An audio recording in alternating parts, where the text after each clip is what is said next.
பிரதமரே தன்னை வந்து இதனுடைய பேப்பரை வந்து ரெடி ஆகும்போது, இந்த மசோதா தயாராகும் போது பிரதமர் என்னுடைய பதவியும் சேருங்கள் என்று சொன்னார். மோடி அவர்களுடைய நல்ல முயற்சி அது. நான் என் பேரையும் சேருங்கன்னாரு. மரியாதைக்குரிய நம்முடைய இந்திய பிரதமர் நரேந்திர தாமோதர் தாஸ் மோடி அவர்கள் மீது இதுவரைக்கும் எத்தனை வழக்கு பதிவா இருக்கு? அப்படி வழக்கு பதிவு செய்ய முடியுமா? அதுக்கு என்னென்ன ரூல்ஸ் அண்ட் ரெகுலேஷன்ஸ் இருக்கு? அப்போ மோடி அவர்கள் ஒரு குற்றச்சாட்டு கூட இல்லை மோடி பேர்ல, அப்படி எடுத்துக்குவானா? இப்போ 7.5 லட்சம் கோடி ஊழல், இப்போ சிஏஜி சொல்லிச்சு அது ரோடு போட்டதுல ஊழல், அதெல்லாம் ஊழல் சார். சிஏஜி ஊழல் எது? 7.5 லட்சம் போலி நண்பர்கள், 7.5 லட்சம் போலியான எண்களை சேர்த்து அதை விட புரிஞ்சிருச்சு. ஓகே, பரவாயில்ல, விடுங்க. அதாவது அம்மையார் ஜெயலலிதா அவர்கள் செஞ்சால் அதன் பேர் சொத்து வழக்கு, 2Gல இழப்பே ஏற்பட்டாலும் அது சொத்து ஊழல் வழக்கு, அப்படித்தான் பேசுவாங்க. இருக்கட்டும். அது நீங்க ஏன் எதிர்கட்சி ஆளுங்கட்சின்னு பாக்குறீங்க? ஏன் இந்த இடத்துல ஆளுங்கட்சியுடைய அமைச்சர்கள் வந்து தப்பு செய்வதற்கு வாய்ப்பு இல்லாமல போயிடும்? இந்த நாட்டிற்காக பதக்கங்களை பெற்று தந்த வீராங்கனைகள் சாலைகளில் கிடந்து போராடினார்கள். பிரிஜ்பூஷன் சிங் என்ற பாஜக எம்பி தங்களுக்கு பாலியல் தொல்லை கொடுத்தாரு. குற்ற பின்னணி இருக்கக்கூடிய ஒருவர் கூட என் அமைச்சரவையில் எம்பியா இருக்கக்கூடாதுன்னு நினைச்சிருந்தா அவரை எம்பி பதவியை விட்டு நீங்க என்ன செஞ்சிருக்கணும்? விலக்கி இருக்கணும். குறைந்தபட்சம் அவர் கட்சியில் இருந்தா விலக்கி இருக்கணும். பாஜக எம்பிக்கு எதிராக எஃப்ஐஆர் பதிவு பண்ணுனா கூட உச்சநீதிமன்றம் வரைக்கும் போய் போராட வேண்டியிருக்கு. அதுவும் யாரு? மல்யுத்த வீராங்கனைகள். நீதிபதி பிறப்பித்த உத்தரவில் மல்யுத்த வீராங்கனைகள் சுமத்தியுள்ள குற்றச்சாட்டு பதிவு செய்யும் அளவிற்கு போதிய ஆதாரங்கள் உள்ளன. எனவே பிரிஜ்பூஷன் சிங் மீது ஐபிசி பிரிவுகள் 354, 354A, 506 ஆகியவற்றின் கீழ் குற்றச்சாட்டுகளை பதிவு செய்ய வேண்டும் அப்படின்னு சொன்ன பிறகும் கூட நீங்க பிரிஜ்பூஷன் சிங் என்ன பண்ணீங்க? பிரிஜ்பூஷன் சிங்கை நீங்க வச்சு அழகு பார்ப்பீங்க. உத்தரப்பிரதேசத்தில் குல்தீப் சிங் செங்கார் ஒரு தன்னிடம் வேலை பார்த்த ஒரு சிறுமி, தலித் சிறுமியை பாலியல் வன்கொடுமை செய்த வழக்கு, இதெல்லாம் குற்ற வழக்கு இல்லையா? ஏன்னா குற்ற பின்னணி உள்ளவர்களே அலோ பண்ண விடக்கூடாது, குற்ற பின்னணி இருந்தாலே விடக்கூடாது, சந்தேகம் இருந்தாலே விடக்கூடாது. நம்ம நாட்டுக்கு நல்லது நடக்காங்கிறத பாருங்க, கட்சியை பார்க்காதீங்க. நாட்டுக்கு ஒரு நம்மளுடைய மந்திரி, நம்முடைய முதலமைச்சர் நாம தேர்ந்தெடுக்க நமக்கு நல்லது செய்ய போறாங்கன்னு நினைச்சு ஒரு கவர்மெண்ட் நிறுவனம் அதுவே குற்றவாளியா இருந்து ஜெயில இருந்து வழக்கு நடத்திட்டு இருந்தா அது எவ்வளவு அசிங்கமானது. அதையே நீங்க அப்படி பார்க்க மாட்டேன்றீங்க.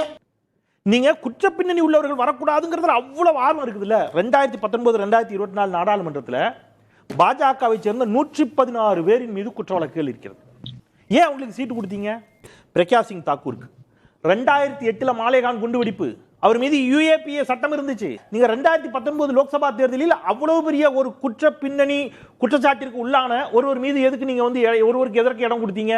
இந்த மசோதா சட்டமானா இது எல்லாருக்கும் தானே பொருந்தும்? எல்லாருக்கும் பொருந்தாது. எல்லாருக்கும் பொருந்தாது. எல்லாருக்கும் ஏன் பொருந்தாதுன்னா, பாஜக அரசு யாரை சார் அரெஸ்ட் பண்ணும்? நேர்கள்ட்ட கேட்கிறேன். பாஜக கவர்மெண்ட் நடக்கும்போது பாஜக அரசு அமலாக்கத்துறையும் சிபிஐயும் யாரை அரெஸ்ட் பண்ணணும் குழந்தைக்கு கூட தெரியும் சார். யார் அரெஸ்ட் பண்ணுவீங்க நீங்க? இல்ல சார், சந்திரபாபு நாயுடு மேல கூட வழக்கு இருக்கு சொல்றாங்க. நம்ம அஜித் பவார் மீது இருந்த வழக்கு என்னாச்சு? எல்லாம் தான் இருக்கு. மன்னிக்கணும் சார், தவறா சொல்றாரு. நீங்க இவர் மீதான வழக்கு, யாரு? அஜித் பவார் மீதான வழக்க ஒரு வழக்க நீதிமன்றத்தில் போய் இவங்க முடிச்சு வச்சுட்டாங்க. எங்களுக்கு அதுல ஒண்ணும் இல்லைங்க, ஆதாரம் இல்லைன்னு. ஏன்? அஜித் பவார் இந்த பக்கம் வந்துட்டாரு. அண்ணா ஹசாரே என்ற ஒரு பெரியவர் லோக்பாலுக்காக உண்ணாவிரதம் இருந்தார் சார். கடும் போராட்டம். பாஜக என்ன சொல்லிச்சு? நாங்க ஆட்சிக்கு வந்தவுடன் லோக்பால் மசோதாவை கொண்டு வருவோம். லோக்பால் வந்து விட்டால் பிரதமர், முதலமைச்சர் எல்லாரும் தண்டிக்கப்படுவாங்க. நீங்களே லோக்பாலை கொண்டு வந்துட்டீங்களா? நான் ஒண்ணே ஒன்று சொல்றேன். மோடி என்ன செய்யணும் தெரியுமா? தன்னுடைய அமைச்சரவையில் இருக்கக்கூடிய எஃப்ஐஆர் யார் மேலாம் இருக்கோ, இவங்க இந்த எஃப்ஐஆர் ப்ரூவ் பண்ணப்பட்டா இவங்களுக்குலாம் 5 வருஷம் தண்டனை கிடைக்குங்கிற மாதிரி வாய்ப்பு இருக்கோ, அவங்களை எல்லாம் இப்பவே நான் ரிசைன் பண்ண சொல்றேன். நீங்க ரிசைன் பண்ண சொன்னீங்கன்னா பேசும். உங்கள் மீது அதிகப்படியான வழக்கு நம்ம முதலமைச்சர் மேல தான் இருக்கு. எந்த கட்சி? எந்த முதலமைச்சர்? நம்ம முதலமைச்சர் மேல வளராதீங்க சார். இருக்கு சார். என்ன இருக்கு? என்ன இருக்கு? 60க்கு கேஸ்க்கு மேல இருக்கு சார். வளராதீங்க சார். இருக்கு. நான் எடுத்து காமிக்கிறேன். வளராதீங்க. இருக்கு சார். அதிகமான வழக்குகள் முதலமைச்சர் மீது இருக்குது அப்படின்னா ரொம்ப எளிமையா எந்த சட்ட அறிவும் இல்லாதவர்கள் கூட ஒன்றை புரிந்து கொள்வார்கள். ஏதேனும் வழக்கு என்று ஒன்று இருந்தால் நீதிமன்றத்துக்கு எப்பாவது அப்பப்ப ஒருத்தர் போயிட்டு வருவார். சமீபத்தில் கடந்த 10 ஆண்டுகள்ல நம்ம முதலமைச்சர் எதிர்கட்சியா இருக்கும்போது சரி, இப்ப இருக்கும் சரி, என்னைக்காவது நீதிமன்றத்துக்கு ஒரு வழக்குக்கு ஆஜராக எதுக்காவது ஒண்ணுக்கு போய் அவர் சொல்றாரு. ஓகே, இருக்கட்டும். நான் ஒரு வீடியோ பார்த்துட்டு வந்தேன். அதாவது திரு மு.க. ஸ்டாலின் அவர்கள் ஒரு 4-5 வருடங்களுக்கு முன்பு கரூர்ல பேசுறாரு. யாரை பத்தி பேசுறாரு தெரியுமா? செந்தில் பாலாஜி பத்தி பேசினார். செந்தில் பாலாஜி மாதிரி ஊழல் செய்யாதவர்கள் யாரையுமே நான் பார்த்ததில்லை. என்னென்ன குற்றங்கள் வந்து செய்தார் அப்படின்னு ஒரு நீண்ட பட்டியலை போட்டார். ஆனால் அவர் எல்லாத்தையும் வந்து மறந்துட்டு வாங்க. அதே செந்தில் பாலாஜி தன்னுடைய அமைச்சரவையில் அமைச்சராக்கினார். 4 ஆண்டுகளுக்கு முன்பு நம்முடைய இன்றைய முதலமைச்சர் மரியாதைக்குரிய ஸ்டாலின் அவர்கள் செந்தில் பாலாஜி குறித்து பேசிய ஒரு வீடியோவை பார்த்ததாக சொன்னார். உண்மைதான், அவர் சொன்னது உண்மைதான். பட் 4 ஆண்டுகளுக்கு முன்பு நடந்த வீடியோவை பார்த்த ஆசீர்வாதம் சார் ஒரு 4 மாசத்துக்கு முன்னாடி அண்ணாமலை எடப்பாடி பழனிசாமி பற்றி பேசினதையும் பார்த்திருந்தாருன்னா நல்லா இருக்கும். கொலை வழக்கு ஒன்றில் குற்றம் சாட்டப்பட்டு எஃப்ஐஆர்ல பேர் சேர்க்கப்பட்டு அஞ்சி நடுங்கி மேற்கு தொடர்ச்சி மலைகளில் பதுங்கி இருந்தார் எடப்பாடி பழனிசாமி.